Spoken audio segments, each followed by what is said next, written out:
2022 Ferrari 296 GTB Supercar in VR. Hello there everybody and welcome to OpaFed Gaming. I am the OpaFed. Today we're driving a 2022 Ferrari 296. We're driving it in a special race called the, get this, the Ferrari 296 GTB one make, meaning they're all Ferraris. Anyhow, we're driving at the Yas Marina Circuit. We're doing 7 laps. We started 10th of 10 cars, and we started with a rolling start. Now, the Yas Marina Circuit, one of the new tracks that we got with the special spec update number 3 in a few months ago, is quickly becoming my top favorite track. I mean, it's in my top 3. It's an awesome track to drive. It just flows around the corners, and if you use the full width of the track when you're going from side to side around these corners, it's just a dream to drive. Then when you drive it with a Ferrari 296 GTB like this, it's even better. Awesome car to drive, handles really well, looks great, you know, and it's a nice car to drive. Now, we're doing 7 laps, and they're going to take a little bit of time to do because this track is not a short track. But we only have 9 cars to pass if we want to win the race. Now, I always forget, I seem to forget the cars that I'm supposed to count when I'm passing them because, of course, we don't have the display on. And I just kind of try and keeping track of how many laps we've done is enough for me, I suppose. So I forget which car we're behind. So we're just going to have to kind of take a look and see if there's anybody left in front of us to pass if we ever get to that position. Now we're quickly coming to the end of the first lap. I believe it's just around this corner here is where the grandstand is and where the first lap's gone already. So, you know, the cars do go at a fairly fast clip, so the laps, they go a little quicker than what you might like, but you know, enjoy it while you can. We're driving under clear blue skies. It's an absolutely gorgeous track to drive, like I said, and it drives really well. So while we're racing, catching up to the next guy, we gotta just kind of keep it at an even pace. We don't need to drive chaotic or go wild or anything like that. Now, I catch up to these guys and they slow down so fast and so much around the corners that sometimes I shoot by them, and if it's on the outside, well then it's on the outside. And I just try to power by them into the remaining part of the corner. Sometimes it works and sometimes it doesn't. That particular time it works. So here again, like I said, I stay a little bit to the offside of the car, so if he slows down too much, I don't rear end him too. So it's just something to keep in mind, because I used to drive right behind the cars, and you know, they going at a fast speed, we all go, you know, you keep the gap the same, right? But once you get to the corner and they slow down really quickly, you don't have a chance to react to that. Like this, even that. If you're too close behind them, you're going to rear end them. And I didn't like that. So I started driving off to one side or the other a little bit the closer I got to him. You know, if I'm back far enough, I just stay straight behind him. Just to keep that in mind so you don't rear end them, because it doesn't make for a lot of fun driving. Now here, whenever we come underneath this overhang here, there's a couple overhangs before we're at the end of the lap, but whenever I see this overhang, it always reminds me, I always try to pick a point of reference, and that's the first point I pick, and this is the second one right here.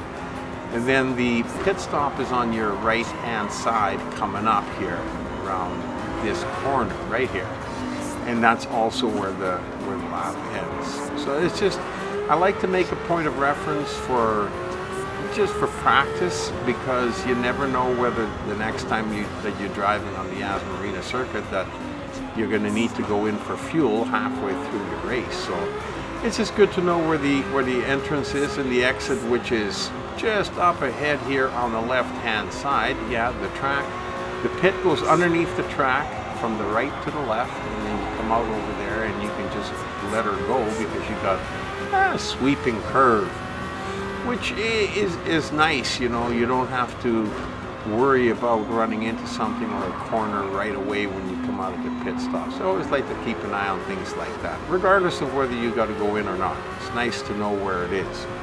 And it's good practice for later on when you, like I said, when you do races, that you need to go into the pit stop and you quickly figure out where the entrance and the exit are. But of course, after a while of racing in Gran Turismo, you've done all the tracks and you probably would know where most of them are. So it's not a big issue. Now, coming around the corners of these guys again, because they go so fast, I don't like to try and pass them, even though this here is a nice long straight stretch. But if you do get by them, you got to go so fast that you might overshoot the corner. So a lot of times I wait till I'm a little bit closer. This is not what you would call a real high speed race. And like I said, there's 7 laps, so you have time. So I like to try and catch up to the guy first, and then when I have an opportunity when there's a little bit more of a straight stretch, like through here, you might as well forget trying to pass them until you get to where the grandstand is. And then you just have to have a little bit of patience, and sometimes that's just the way you gotta drive, which for the Opafet in the early days was very difficult because I never had any patience. Like I mentioned in my other videos, I always liked to win the race in the very first lap. I thought that's how it was done, but it's not the best strategy to have. Spread your attack out over the amount of laps you've got. Now we're just starting our 4th lap, I believe. If you spread your attack out, you know, you can start picking up, but you don't want to wait with your attack. Your attack has got to be as fast as the very fastest car on the track. That way you can keep pace with him, because there's no point in trying to keep pace with car number 2 or 3, because they're not going to be the winner.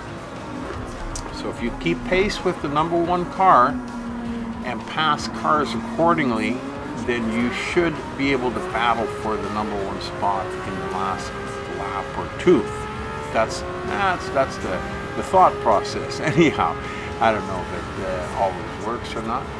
Then again, just like in other races, when you're trying to pass a car in a straight section, if you can't pass him, try and stay on the inside of him, because you know he's going to be slowing down for the corners.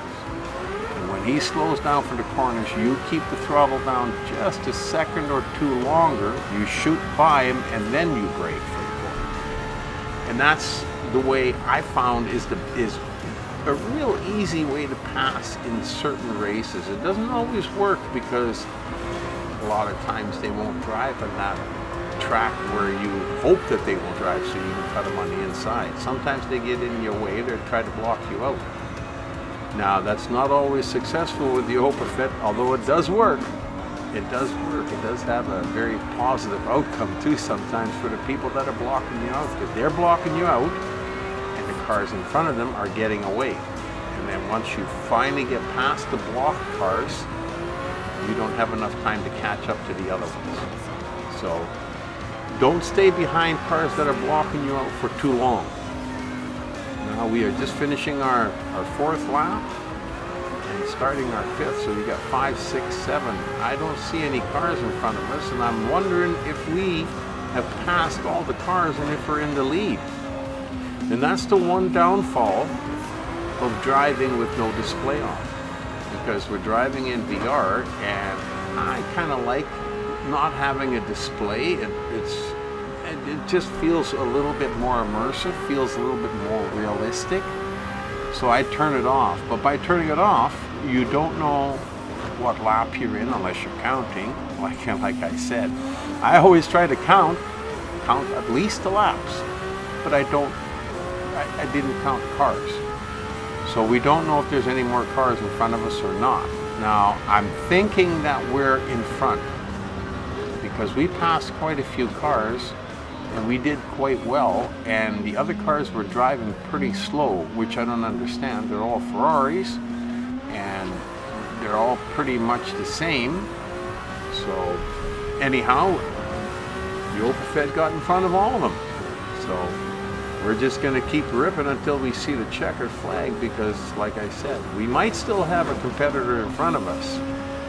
I don't think so. I think we're in the lead, and we've got a nice easy 2 more laps after this one, and we should come up the winner. But we will find out soon enough. In the meantime, I try to, if I think I'm ahead and I can just take it a little bit easier on the corners, I try to practice the corners a little bit and use the full width of the track going from side to side to keep my speed up. Even though there's nobody, if there's nobody in front for you to catch, if you do it at a little bit slower but controlled speed, you know, that might help you out in the long run. So now we're starting our lap number 6. This one and 1 more to go, and we're just ripping around, enjoying the sunshine, enjoying this track. It just curls with you exactly the way you would like to. And after you've driven it a few times, you get really quite comfortable with it and get used to it. You know exactly where you can punch it and how long you need to keep your foot down before you let it go. And like usual, this particular corner, I always seem to overshoot it. I never seem to slow down quite enough for that one. You know, it's something that I've been working on, and I keep reminding in the videos, not so much for the people watching, but more for myself, that just like this one here, you gotta slow down. Gotta slow down. That one was not too bad. This one too. You know, if you slow down enough, you know, then when you come through the see a little bit too wide there, kind of scrape the wall a little bit. Got to take care of that. When you slow down for the corners enough, and you take the corner just like this, and then when you come, you can start punching it a little bit earlier when you come out of the corner, so that you can keep your speed back up again. Anyhow, it's an ongoing procedure for the Opafet, learning how to be a little bit faster. I'm not looking to be a professional Gran Turismo VR racer or nothing, but I just like to be able to do it the right way. Do it the right way and win a few races, you know? I mean, that's what it's all about. Bottom line, though, is in the fun of the game. You got to be able to enjoy yourself and have fun. And I tell you, this track, and it doesn't seem to matter which, I've driven it now with several different cars, and this particular track, when I'm driving on this, the Opafet fun factor is through the roof, because it's the best track. I think it's right up there with the best tracks in Gran Turismo to drive, and if you have a great car to drive, even better. So we're coming around here, and we're gonna be almost, well, we're about halfway through our last lap here. Kind of like a victory lap, because I don't think there's anybody in front of us. We have kind of like a lonely last 3 laps here. And we got to enjoy the track a little bit more than normal. Let's see if we overshoot this problem corner like usual. Well, no, the problem corner was the other one. This one I usually get okay. All right, well, we did it again. Absolutely awesome. Really enjoyed this one. I really love driving this track, and I love driving this car.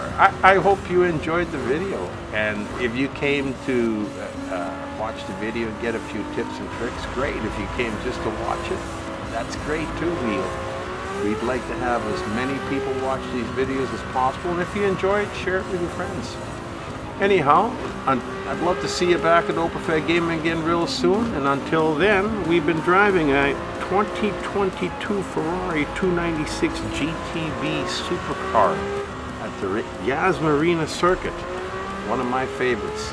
And you've been driving with me, the Opafet.